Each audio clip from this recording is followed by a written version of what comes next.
Hello everyone, you are most welcome in your YouTube channel R education. R education में आपका हार्दिक स्वागत है। आज हम लोग एक नया टॉपिक स्टार्ट करेंगे। आज का टॉपिक है Gutenberg and the printing press. इस टॉपिक में हम लोग गुटेनबर्ग के लाइफ के बारे में जानेंगे और उसके साथ साथ हम लोग ये जानेंगे कि गुटेनबर्ग ने किस टेक्निक का यूज़ करते हुए प्रिंटिंग प्रेस का आविष्कार किया। ठीक है, तो टाइम वेस्ट ना करते हुए चलिए स्टार्ट करते हैं class. John Gutenberg was a German gold Smith. John Gutenberg कहाँ से थे? तो जॉन गुटेनबर्ग जर्मनी से थे और ये एक जर्मन गोल्ड स्मिथ थे। गोल्ड स्मिथ आप लोग जानते हैं, जो लोग विभिन्न प्रकार के गहने तैयार करते हैं उनको हम लोग गोल्ड स्मिथ कहते हैं। तो जॉन गुटेनबर्ग क्या थे? तो he was a German gold Smith. It is clear. He invented movable type printing in Europe. ठीक है, इन्होंने एक तरीके का प्रिंटिंग मशीन तैयार किया जिसको घुमा करके, यानी एक मशीन तैयार किया जिसको घुमाया जाता था और घुमाने के बाद लिखी हुई चीज़ें एक नीचे पेपर रख दिया जाता था जिस पे दब जाती थी और सारे के सारे जो वर्ड्स होते थे, अल्फ़ाबेट्स होते थे, वो उस पे प्रिंट हो जाते थे। ठीक है, तो इस तरीके से इन्होंने एक प्रिंटिंग प्रेस का आविष्कार किया। Gutenberg was the son of a merchant. Gutenberg कौन थे? तो डेफिनेटली हम लोगों ने जान लिया कि गुटेनबर्ग एक गोल्ड स्मिथ थे, लेकिन ये एक व्यापारी के पुत्र थे।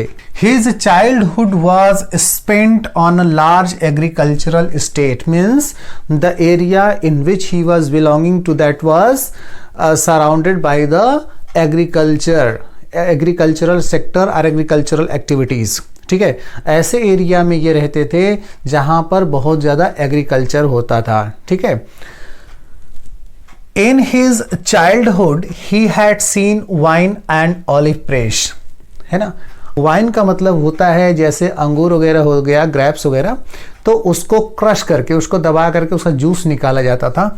और ऑलिव मीन्स आपको पता है जैतून का तेल बोलते हैं, जैतून बोलते हैं। तो कहने का मतलब कि अपने बचपन से ही ये ऐसे एरिया में बिलोंग करते थे जो कि एग्रीकल्चर स्टेट था, है ना, जहाँ पे केवल और केवल एग्रीकल्चर ही होता था। और अपने सराउंडिंग एरिया में उन्होंने क्या देखा था कि बहुत सारे ऐसे जगह थे जहां पर वाइन एंड ऑलिव्स, है ना, को प्रेस करके, ठीक है, तेल निकाला जाता था या जूस निकाला जाता था। It is clear. He learn the art of polishing stone. जैसा कि वो गोल्ड स्मिथ थे, इसलिए अब उन्होंने क्या सीखा? पॉलिशिंग स्टोन, मतलब पत्थरों पे पॉलिश करना या स्टोन पे पॉलिश करना सीखा। ठीक है, अब ये इतने ज्यादा स्किल्ड हो गए कि became a master gold Smith. जैसे जैसे समय बीता वैसे वैसे ये जॉन गुटेनबर्ग एक बहुत ही अच्छे विख्यात गोल्ड स्मिथ बन गए। ठीक है, he got expertise to create lead moulds. है ना, अब इन्होंने शीशा, लीड मतलब क्या होता है? शीशा, और माउल्ड मतलब होता है ढांचा, है ना। तो शीशे के ढांचे तैयार करने का इनको महारत हासिल हो गया। जैसे मान लो कि आजकल क्या है कि मार्केट में आप जाते हो तो आप देखते हो कि बहुत सारे ऐसे ऑर्नामेंट्स अवेलेबल है मार्केट में जो शीशे को पिघला करके बनाया जाता है, जिसको हम लोग खरीदते हैं। तो कहने का मतलब ये है कि जॉन गुटेनबर्ग को एक्सपर्टीज, मतलब काफी ज्यादा एक्सपर्ट हो गए क्या बनाने में? लीड माउल्ड्स को तैयार करने में। लीड माउल्ड्स को बनाने में इन्होंने एक्सपर्टीज हासिल कर ली, महारत हासिल कर ली। And they are use for making trinkets, है ना। और ये क्या बनाना सीख लिए उससे, मतलब ये जो माउल्ड था, लीड माउल्ड था, उससे ये गहने बनाना सीखे। आ रहा समझ में? या गहने बनाने के लिए ये लीड माउल्ड्स तैयार करते थे। आगे समझ में? सीखने की बात क्या, वो तो पहले से ही महारत हासिल कर चुके हैं। Gutenberg use his existing technology and he made printing machine. Gutenberg ने जिस एग्जिस्टिंग मेथड का यूज किया था प्रिंटिंग प्रेस बनाने के लिए, वो यही है। आप देख लीजिए, यहाँ पे एक फ्रेम है और इस फ्रेम में स्क्रू लगा हुआ है। स्क्रू की सहायता से ये पूरी की पूरी मशीन घूमती थी और इसको घुमाने के लिए हाथ का प्रयोग किया जाता था। यहाँ पे हैंडल है और इसका प्रयोग करके पूरी मशीन को घुमाई जाती थी। यहाँ पे सीड्स को डाला जाता था और सीड्स प्रेस होता था, जिससे क्या निकलता था, ऑयल निकाला जाता था। ठीक है, ऑयल या वाइन के लिए जो जूस निकाला जाता था वो यहीं से निकाला जाता था। ठीक, तो ठीक यही मेथड यूज़ किया गया था गुटेनबर्ग के द्वारा। आप देख सकते हैं गुटेनबर्ग ने ये जो मशीन का आविष्कार किया है वो ठीक इस मशीन की तरह है। यहाँ पर भी देखिए हैंडल की सहायता से, स्क्रू की सहायता से इसको घुमाया जा रहा है। और यहाँ पर ये देखो प्लेटन के नीचे वर्ड्स को डिज़ाइन किया जाता था, है ना, माउल्ड के फॉर्म में। और फिर यहाँ पे देखो नीचे पेपर रखा जाता था। जब ये स्क्रू घूमता था तो नीचे की तरफ आता था, और नीचे की तरफ आने के बाद, ठीक है, ये इस पर काफ़ी ज़्यादा प्रेस्ड होता था, जिससे कि वर्ड्स इस पेपर पे आ जाते थे। तो यही मेथड यूज़ किया जाता था गुटेनबर्ग के द्वारा। बात समझ में आई? Molds were used for casting the metal type for the letters of the alphabet। ठीक है, अब देखो माउल्ड्स का यूज, जैसे ये लीड माउल्ड्स बना रहे हैं, तो अब यहाँ पे क्या है कि लीड माउल्ड्स है ना, were used for casting the metal types, है ना। तो अब जो लीड माउल्ड्स यूज हो रहा था पहले, अब उसके स्थान पे मेटल्स का यूज कर रहे हैं, और मेटल्स का यूज करते हुए वो उस पे छोटे छोटे वर्ड्स, है ना, उकेर दे रहे हैं, बना दे रहे हैं। आगे इसमें अब क्या हुआ कि ये जो अल्फ़ाबेट्स बनाया जा रहा है, ये अल्फ़ाबेट्स कैसा था, मूवेबल था, है ना।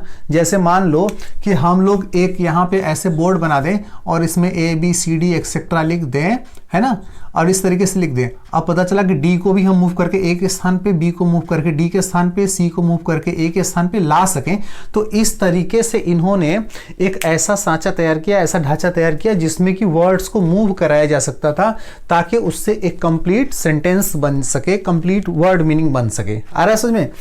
तो जो माउल्ड्स है ना, लीड माउल्ड्स यूज करते थे, उस लीड माउल्ड्स के स्थान पे अब मेटल का यूज करना शुरू किए और उससे वर्ड्स बनाते थे, और उसी वर्ड्स के सहायता से पेपर पे प्रिंटिंग किया जाता था। At last he completed his invention in 1448। अंत में इनका जो इन्वेंशन था प्रिंटिंग मशीन का, वो कब कंप्लीट हुआ? 1448 में। 1448 में जॉन गुटेनबर्ग ने एक प्रिंटिंग मशीन तैयार किया, जो कि काफ़ी ज़्यादा कंप्रेस यानी प्रेस करके पेपर के ऊपर, है ना, प्रिंटिंग को किया जा सकता था। ठीक है, इन 1455 he published his first book and that was 42 lines Bible। देखो 1455 में इन्होंने अपना पहला बुक पब्लिश किया। इस बुक का नाम है 42 लाइन्स बाइबल। ठीक है, बुक का नाम क्या है? 42 लाइन्स बाइबल। आखिर इसका नाम 42 लाइन्स बाइबल क्यों है? क्योंकि इस बुक के हर पेज पे 42 लाइन्स ही हैं। समझ में? तो हर पेज पे 42 लाइंस प्रिंट होने की वजह से इसे 42 लाइंस बाइबल भी कहते हैं, इसे गुटेनबर्ग बाइबल भी कहते हैं। बात क्लियर हो गई? अब देखिए 180 copies were printed on paper and vellum, और लगभग 180 कॉपियां प्रिंट हुई या तो पेपर पे या तो वेलम पे। समझ में? और इनको प्रिंट करने में और प्रोड्यूस करने में लगभग कितना समय लग गया? 3 साल लग गए, है ना। इट कंप्लीटेड और it took 3 years to produce them. Clear? तो I think you have understood this topic. आज के क्लास में बस इतना ही। नेक्स्ट टॉपिक के साथ मिलते हैं नेक्स्ट क्लास में। तब तक के लिए धन्यवाद।